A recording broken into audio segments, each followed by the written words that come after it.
वनवास के दौरान माता सीता जी को प्यास लगी। तभी श्री राम जी ने चारों ओर देखा तो उनको दूर दूर तक जंगल ही जंगल दिख रहा था। कुदरत से प्रार्थना की, हे वन देवता, आसपास जहां कहीं पानी हो वहां जाने का मार्ग कृपा कर दिखाइए। तभी वहां एक मयूर ने आकर श्री राम जी से कहा कि आगे थोड़ी दूर पर एक जलाशय है, चलिए मैं आपका मार्ग पथ प्रदर्शक बनता हूं, किंतु मार्ग में हमारी भूल चूक होने की संभावना है। श्री राम जी ने पूछा, वह क्यों? तब मयूर ने उत्तर दिया कि मैं उड़ता हुआ जाऊंगा और आप चलते हुए आएंगे, इसलिए मार्ग में मैं अपना एक एक पंख बिखेरता हुआ जाऊंगा। उसके सहारे आप जलाशय तक पहुंच ही जाओगे। यहां पर एक बात स्पष्ट कर दूं कि मयूर के पंख एक विशेष समय एवं एक विशेष ऋतु में ही बिखरते हैं।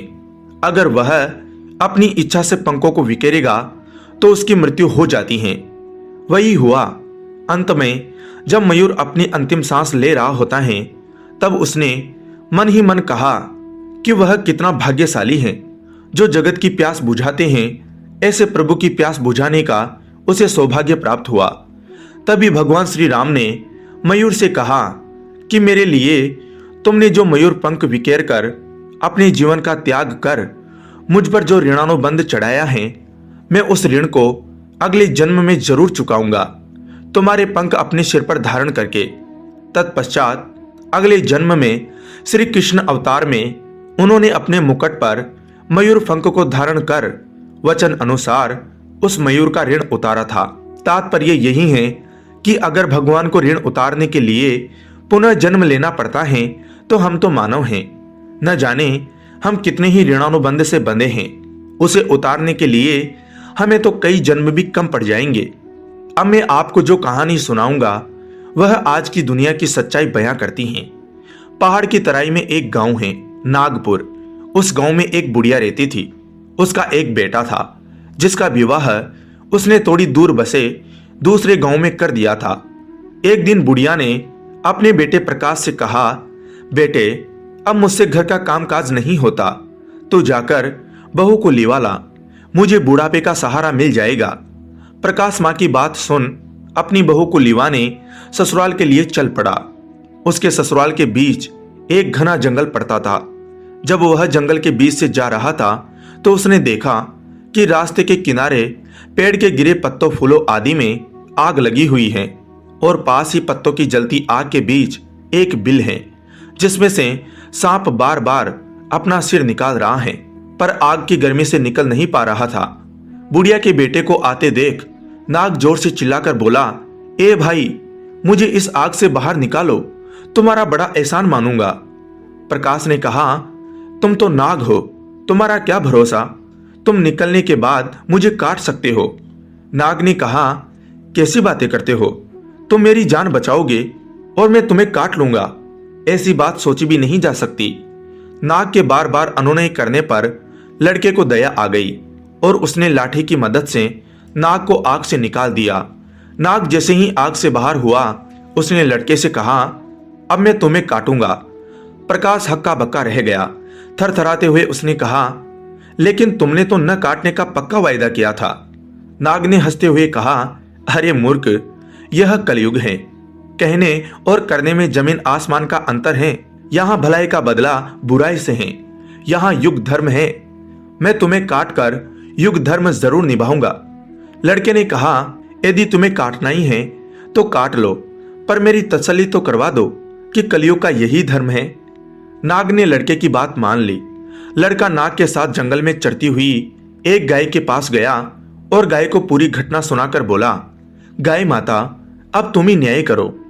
गाय बोली, नाग ठीक कह रहा है, मुझे ही देखो, घास खाकर दूध देती हूँ, खेती के लिए बछड़े बैल देती हूँ, लेकिन मेरे बूढ़े होने पर यह आदमी मुझे कसाई के हवाले कर देता है।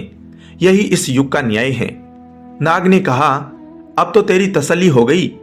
लड़का गिड़गिड़ाया, किसी एक से और बात कर लेने दो, अगर उसने भी यही कहा तो मैं तुम्हें रोकूंगा नहीं। लड़के ने सामने एक पेड़ को अपनी सारी कहानी सुनाई तो पेड़ ने कहा, नाग ठीक कह रहा है, मैं आदमी को शीतल छाया और मीठे फल देता हूँ, पर बदले में आदमी मुझे काटता है, आग में जलाता है। कलयुग का यही धर्म है।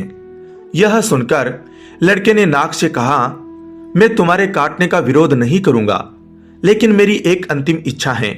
जब से मेरा विवाह हुआ है मैंने अपनी पत्नी का मुंह ठीक से नहीं देखा है। तुम मुझे एक मौका दे दो, मैं अपनी पत्नी को देखकर वापस आ जाऊंगा, तब तुम मुझे काट लेना। नाग ने कहा, मंजूर है, पर पत्नी से कोई बात न करना और 3 घंटे के भीतर लौट आना। लड़का अपने ससुराल पहुंचा। कुछ कदम दूर से ही उसने देखा कि उसकी पत्नी दरवाजा साफ कर रही है। उसे देखकर उसकी आंखों से आंसू गिरने लगे। उसकी पत्नी उसे इस तरह देख अवाक रह गई।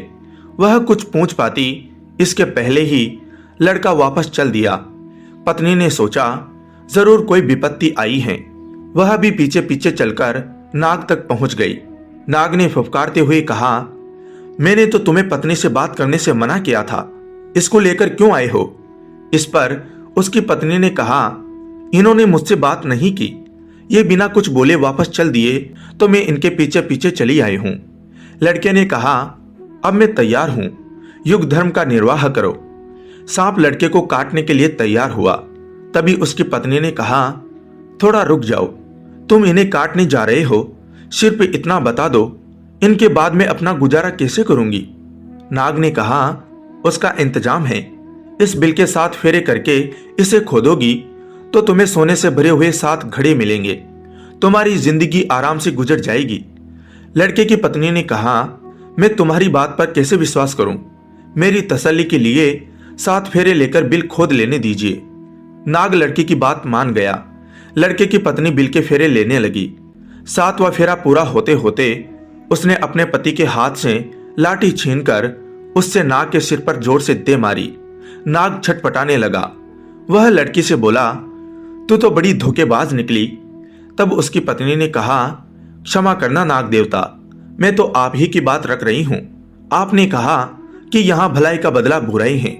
हमें आपने इतना बड़ा खजाना बताया, लेकिन हमें भी तो कलयुग का धर्म निभाना पड़ा और आपके प्राण लेने पड़े।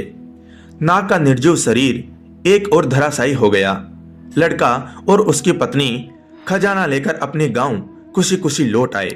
धन्यवाद दोस्तों। जय श्री राम।